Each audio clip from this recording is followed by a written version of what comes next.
E aí, meu nome é Henrique Custódia, esse é o canal da CodeDimension. Hoje eu quero falar sobre o novo operador let, que permite com que a gente crie variáveis dentro do template de um componente com Angular, beleza?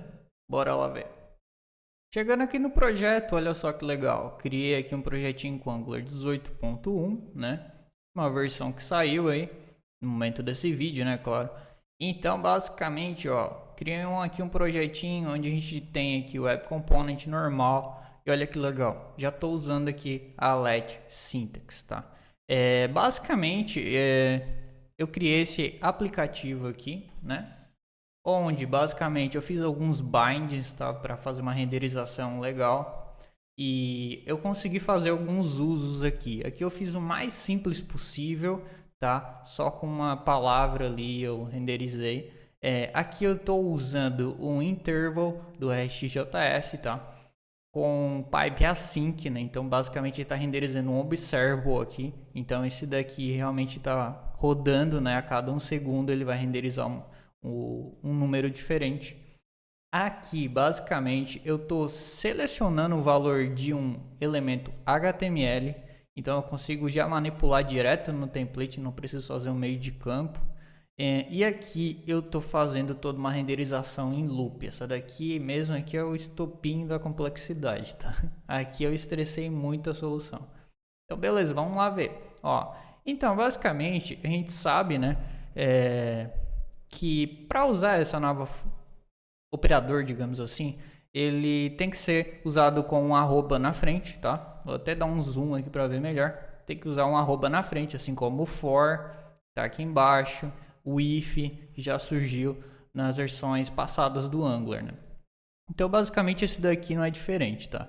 Ele segue o mesmo sentido do control syntax, tá? Então, basicamente, a gente põe um arroba let, põe um texto, né? Põe uma palavra aqui, no caso vai ser a variável, e põe um espaço, tá? Então tem que ter um espaço aqui entre esse cara e esse cara. Isso é bem estrito, tá? Então tem que ter um espaço, pode ser um espaço assim, mas tem que ter um espaço de qualquer forma, tá? Tem que ter um igual, e aí a gente põe uma expressão JavaScript aqui, tá? E tem que terminar sempre com ponto e vírgula. Se não terminar, vai dar um erro, ó. Olha só.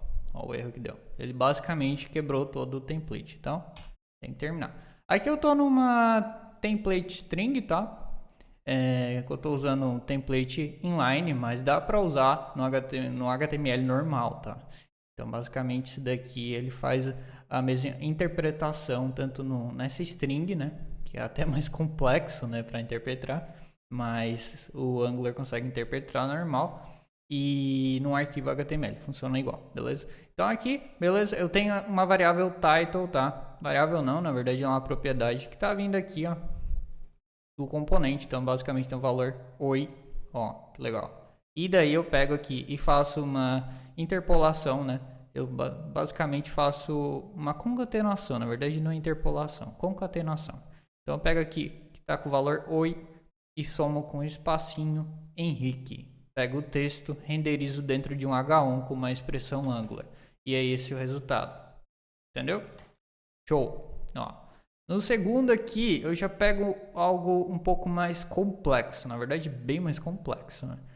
Aqui eu tô pegando um interval, tá? Ó, se a gente vem aqui no interval, essa propriedade interval, ela é uma função interval, né, da RxJS que basicamente cria um observable que vai rodar da mesma forma que o setInterval do JavaScript, tá? Então eu botei aqui uma quantidade de milissegundos, que é 1000, então 1000 milissegundos é basicamente 1 segundo, então a cada 1 segundo esse interval ele vai rodar e ele emite automaticamente um número, né? É como se fosse a ordem que ele está rodando, né? Não necessariamente o tempo, mas sim a ordem ele está rodando. Então ele vai emitir 0, 1, 2, 3, 4, 5, 6, 7, por aí vai. Então aqui basicamente eu estou pedindo para ele observar, né? No caso, pega o interval e eu estou usando o pipe async, tá? E ele vem aqui do async pipe, tá? Então vem aqui, ó, pipe async. E eu já deixo aqui time, cria uma variável time, tá? Então aqui ele vai computar o valor do observable e vai trazer aqui time. Nota que aqui o time, pelo que eu notei, ele é resolvido. Então aqui dá para se dizer que ele é um number. Olha que legal. E ele até traz uma tipagem, tá? Isso é muito legal. Então aqui eu tenho um observable do tipo number, né? Aqui ele vai trazer o resultado para um número, né? Isso já é esperado, afinal assim que ele resolve o valor, né? Então ele vai trazer um number aqui ou null, né? Que é isso que o interval pode trazer.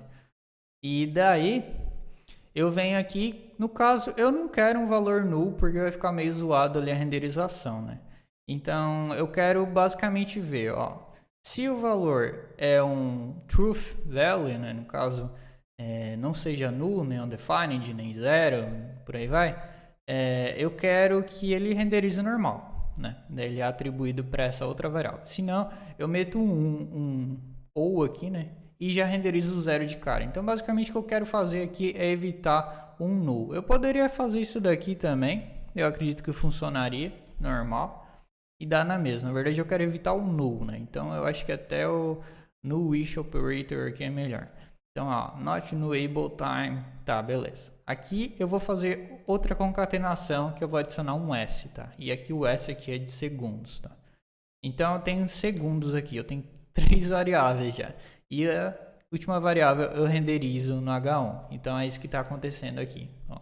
No caso, o primeiro aqui ia ser null, já começa com 0, tá? Então, por exemplo, se eu tirar esse cara aqui, ó nulls, viu? Então fica meio zoado. Aí eu já faço esse tratamento e ele começa já com o valor certinho aqui. 1, 2, 3 e por aí vai.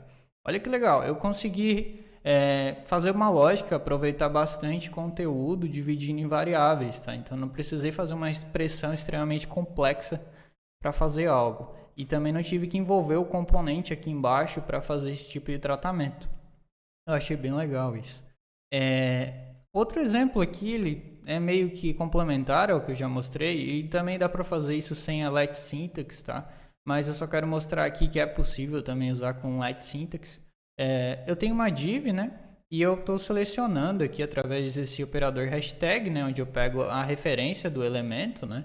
No caso aqui, como é um elemento HTML, ele vai realmente pegar a referência do elemento no DOM. Então aqui o greeting vai ser um elemento DOM, né? A instância do elemento DOM. Então eu acesso o text content, né? Beleza? E aqui eu faço uma concatenação com code dimension. Então eu tenho no text content hey, com 2y, mais code dimension. E aí eu passo esse valor para uma variável usando let syntax também, tá? Então eu passo o valor para greeting text e aqui eu atribuo com inner HTML, tá? Então eu passo o valor aqui, vai ser a code dimension, passo para o em forma de inner HTML, então ele vai meio que renderizar dentro dessa H1 aqui. E é isso que está acontecendo aqui, ó. E, no caso, é a div aqui, então H1 é isso daqui, ó. Olha que legal. Esse daqui eu achei bem massa também, apesar de não ser lá muito útil, né? Até porque eu poderia fazer essa expressão dentro de uma chaves aqui normal, mas talvez faltou um pouco de criatividade para mim também, mas funciona muito bem e é plenamente possível. Esse último aqui, eu estou usando um loop, eu estou usando for aqui e realmente ficou muito legal isso daqui, eu achei muito legal.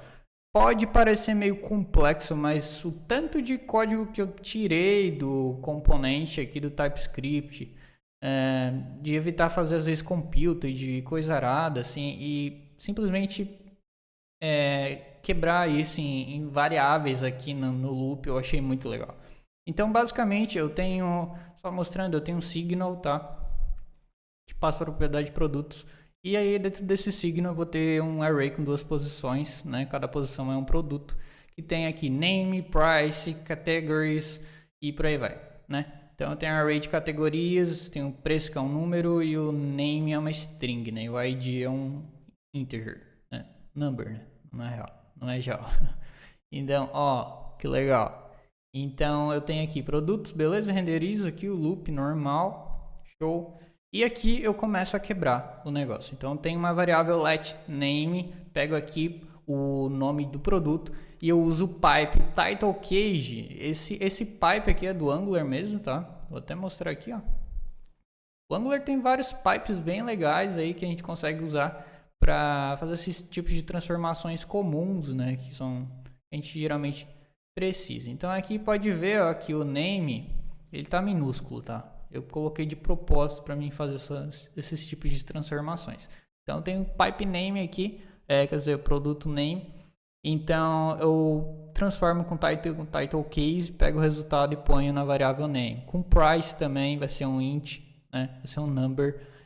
Eu transformo com currency, né? Esse pipe aqui do Angular, e ele vai virar um valor também em forma de moeda. Aí eu pego e faço uma concatenação com nome, daí ponho um tracinho mais preço, que virou moeda, né?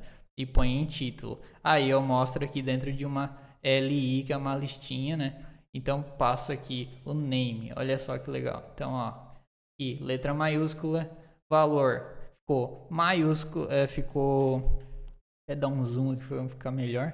Ficou em forma de moeda, tá? Era um number normal aqui. E aqui dentro, só vai, ó. Peguei aqui categorias, que é um array também. Botei numa variável categories, tá? Não precisava, mas eu botei já para forçar mesmo. Quero ver até onde vai isso daqui. E botei no loop aqui categorias. Para cada categoria eu vou transformar em title case também. O C aqui, lembrando que é uma string, tá? Então aqui eu tenho um array de string. Então cada C aqui vai ser uma string também. Então beleza. Lembrando aqui que o categories começa com letra minúscula também, tá? Então eu venho aqui, transformo para title case, tenho category name já transformadinho, bonitinho. E é isso, ó. Mostrou aqui, legal. Ó. Isso daqui, muito massa, cara. Claro, num projeto aí, se eu fosse realmente fazer assim, Henrique, faz uma aplicação aí certinha, a gente precisa de uma dashboard, coisa arada assim. Claro que eu não ia fazer isso daqui, né? Eu ia repensar muito. Mas aqui eu quero realmente ver até onde vai, sabe? Eu quero ver até onde o foguete sobe. Então, realmente, eu fiquei bem impressionado, tá? E lembrando que tem muita a questão de escopo, tá? Por exemplo, title aqui, ó, eu tenho a variável title, né? Se eu criasse outra variável title aqui, ó, mas não, melhor ainda, eu vou mudar isso daqui para title, ó, que legal. Ele não vai dar erro, tá? E também renderizou normal aqui. Por quê? Porque ele consegue definir por escopo, assim como o JavaScript trabalha, né? A gente consegue ter uma variável nomeada aqui no global, dentro de uma condição de um loop, a gente consegue definir uma variável com o mesmo nome, mas num escopo diferente. Então, ele vai entender que ele tem que referenciar a variável mais próxima, né?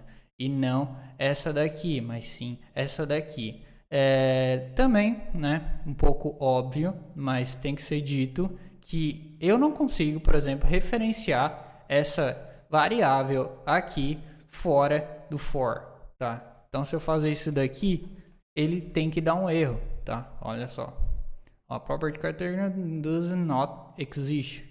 Beleza? Então, simplesmente, ele não existe, porque ele está fora desse contexto, tá? Isso é dentro do for, do if, de qualquer coisa que defina um contexto, tá?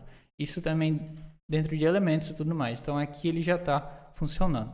Beleza? Cara, achei show de bola esse daqui. Muito legal. Eu sei que tem várias pessoas, né, principalmente falando que vai dar problema e tal, mas eu achei muito legal essa funcionalidade pela questão de a gente ter mais poder no template, né? Com a Control Syntax eu senti um poder extremo de for block, com for, com essa funçãozinha track, com if, várias coisas, só que essa variável, por mais que parecesse um negócio super básico, nunca vinha.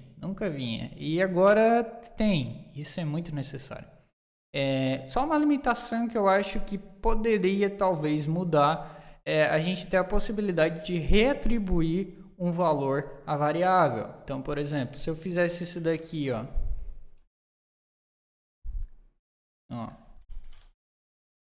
ele não funcionaria. Na verdade, ele nem ia entender, tá? Então, isso daqui não funciona. Se eu, por exemplo, salvar aqui, ele entendeu como se fosse um HTML, tá? Então, se eu botar um let aqui, ó, ele vai dar um erro, tá? Não sei o que, já é um outro símbolo tal, com o mesmo nome. Então, basicamente, está dizendo que está repetido aqui. Então, eu não consigo reatribuir. Só essa limitação que eu achei assim um pouco realmente limitante, tá? Porque daí perde um pouquinho do poder e a gente ainda tem que ficar usando bastante aqui o componente. Apesar de legal ser bom, geralmente é melhor fazer a lógica aqui no TypeScript, aqui fica só o template, mas em alguns momentos assim que a gente não quer realmente, sabe, ficar escrevendo muito código, fazer um negócio super rápido, é legal usar só o template. Então, cara, eu acho que é isso, tá? E também, lembrando que eu criei aqui na CodeDimension, no blog da CodeDimension, um artigo sobre isso daqui, tá? É uma transcrição do artigo oficial do Angular, tá? Então, basicamente, para português e tal, com os exemplos melhores explicados, né, em português, que diz tudo sobre isso daqui. Então, se quiser, dá uma conferida aí no blog do Angular, da CodeDimension, e confere o conteúdo também, além desse vídeo. Beleza? Até mais!